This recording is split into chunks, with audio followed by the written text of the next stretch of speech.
Hey everybody, Thursday morning, June 6th. I mean, technically June 5th again. Yeah, it's the second day of June 5th. Got a little bit of rain last night, just enough to stop us, but we got 2 tenths at my house. I think we got less than that here. So gonna get back at it here this morning, and looks like the weather's gonna be good for a few days, so should be able to get a lot more corn planted. Gonna be a little bit late, but it's gonna be June 5th here for a couple days. So let's get some work done.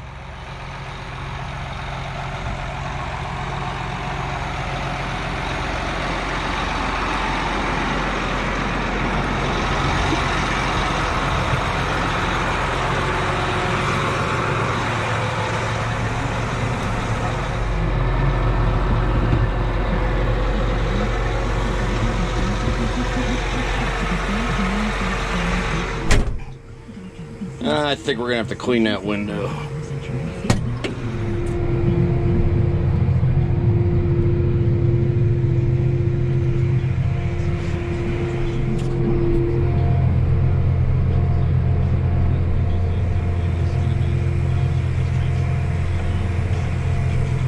All right, planter is rolling, and yeah, I can't hardly tell it rained. It rained enough to mess the windows up, and that's about it. I wiped them down. I'm gonna do the left one here a little better after it dries off. It was pretty damp, but anyways, nice morning, and as I said earlier, no rain for a couple days. At least that's what they said. So they've been wrong before this spring, so hopefully we'll get the rest of this corn in before it gets too late in the year. Summer, spring, whatever you want to call it.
Okay, I'm moving on to a 12-acre field, and I guess I'm going to be driving through standing water to get to it.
planting that last field, and the planter is momentarily skipping.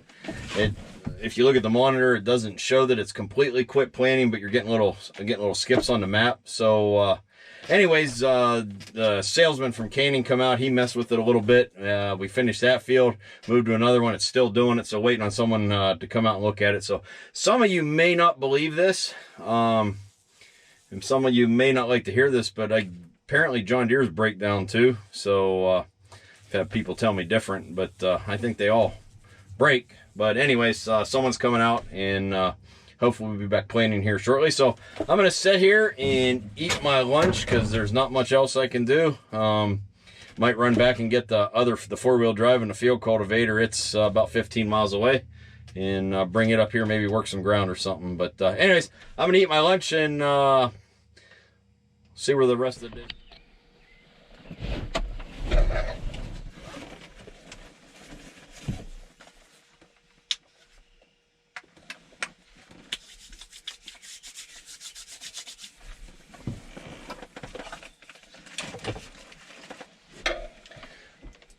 Let's not do what I did yesterday. I showed this, and then I dropped my can of pop and opened it, and it exploded. So I'm not going to make that mistake today.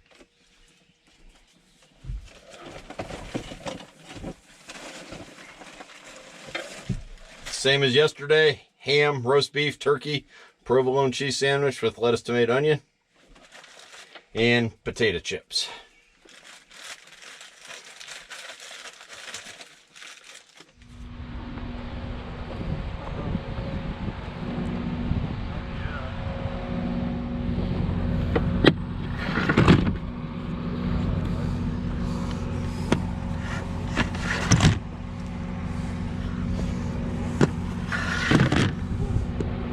Planter is up and running. Like I said, it was skipping, and I had a problem with the radar on it. So Canning's was out and had a guy riding the tractor and went through a couple things, and he switched it from radar to GPS, and now everything's working again. So back to planting, and anyways, doing some no-till here, as I will show you.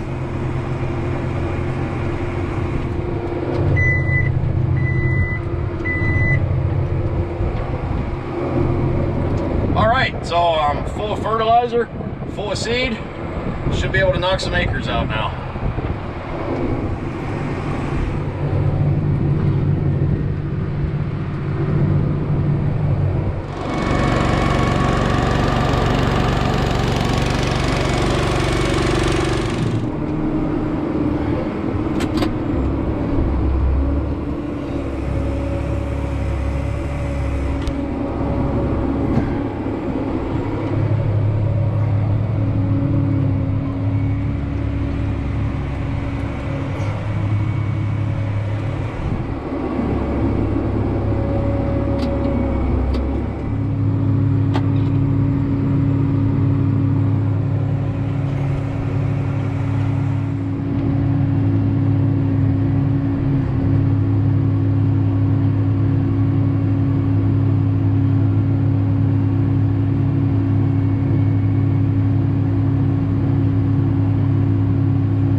Screen, the main fertilizer keeps pressures low, so I'm up here by a barn that has a hydrant, so I'm gonna wash the screen filter out.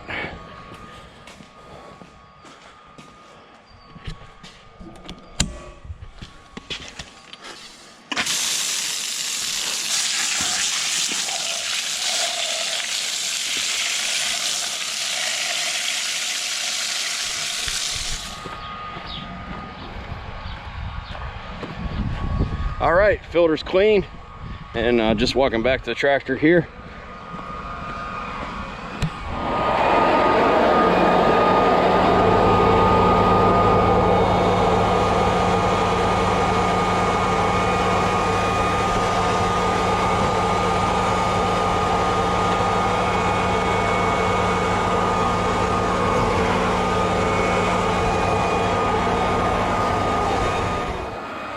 Row number 10 quit planning here, and here it sheared off the drive pin there, and of course it had to be when the box was full, but I was able to lift it up off of there and get it. So didn't have the pin, but we found something that worked to get by. And check this out, it's not every day you see a Harley pull in the cornfield to help you fix something. Okay, what a day it's been.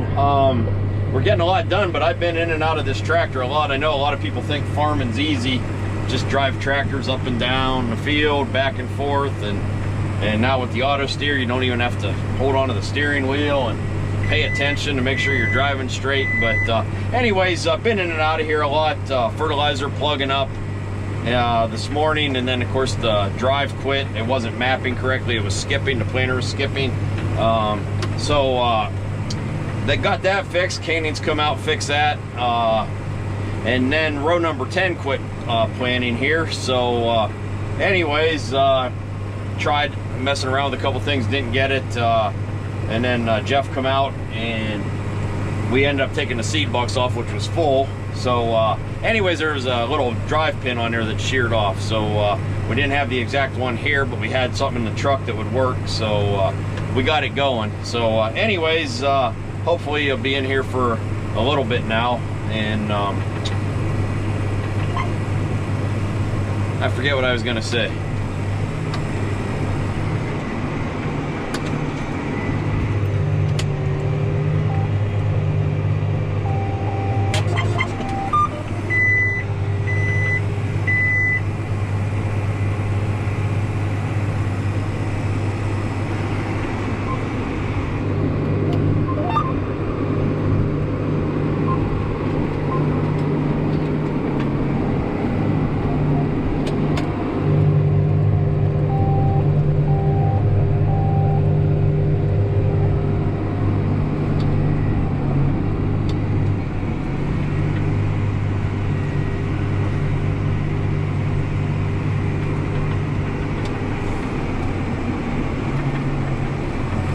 Now I remember what I was gonna say. I had to turn there, so thought I better pay attention to what I was doing. So this field here, if you remember last year on my YouTube channel there, I had a video of an enduro race, and they had like a pinwheel set up here. This field was in wheat last year.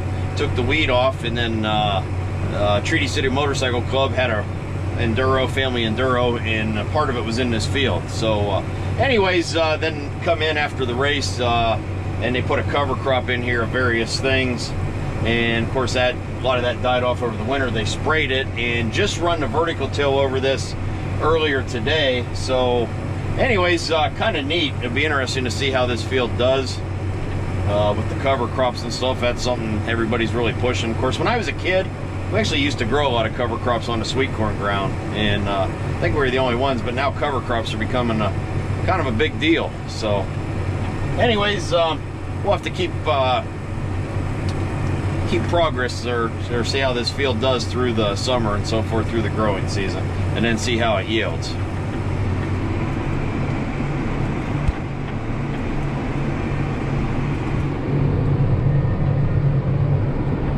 Okay, and as Forrest Gump said, that's all I got to say about that. So just a few drone shots here. This is the field again that was in wheat last year, and then they ran a vertical till over it last summer and put a cover crop down, a mixture of rye, oats, radishes, and I'm not sure if there was anything else in it or not, but some of it kind of died off over the winter naturally, and then they come in the spring and put a burn down on it. And of course, with the delay with the rain and everything, this just had the Salford vertical till run over it here right before I planted it. So anyways, like I said earlier, it'd be neat to kind of follow this field through the summer and see if it does any better, different than a tilled field or just a conventional no-till with the cover crops. I know some of those radishes and stuff went down in the ground pretty deep and so forth. So yeah, we'll just keep tabs on it and see what it does, and hopefully I'll be around when we combine this and see what kind of yield we get. And while I had the drone up in the air, just catty corner across the road from us in this field was a John Deere RX in this planter. I don't know these people. Not really 100% sure who it is, but anyways, I just thought while I was up in the air, I'd just fly over here and do a little creeping on them or spying. So here you go. The field to the left of that tree right there belongs to the farm that I help out on. And like I said, these people here, I don't know who they are, but I'm assuming they're planting corn, but I don't know that either. Anyways, just spying on the tractor while I was this close. I'll tell you, it's a tough gig some days deciding whether you want to drive a tractor or you want to film this equipment you don't get to see every day like this. But anyways, getting a seat time in the tractor always overrules video, I guess. Or I can do both in this case.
Okay, so my wife brought supper and it's good. I gotta show it.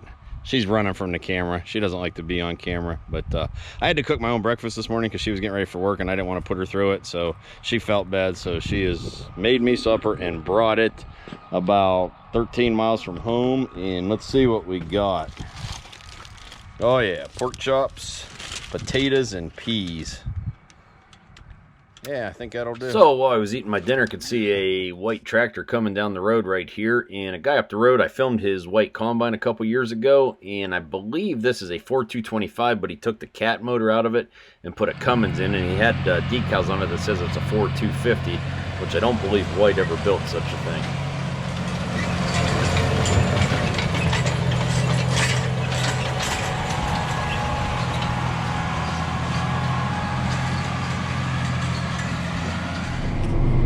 All right, another field done today, so heading on to do another one.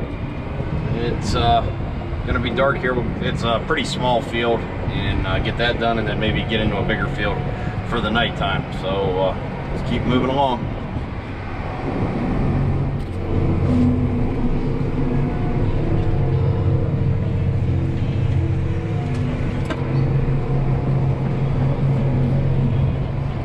Doing the big time no-till thing here.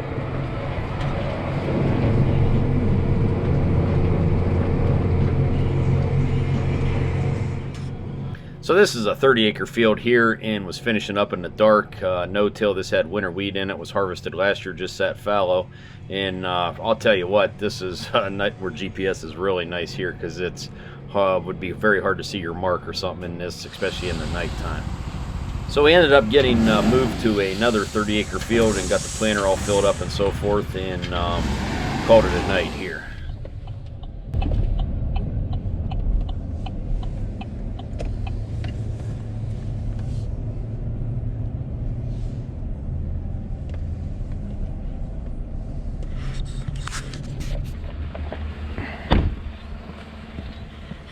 Okay, wheeling in the canines here on my way home to get some parts. Them clips I broke, or that pin I broke on the seed drive on row number 10, should be right here. Yep. Okay, now I'll have some spares, or we'll have some spares for the rest of the planning and hopefully won't break another one. So I got home at 11 p.m. and my wife had made me a yellow cake with chocolate frosting and left a note on the microwave there for me. So what a way to end the day.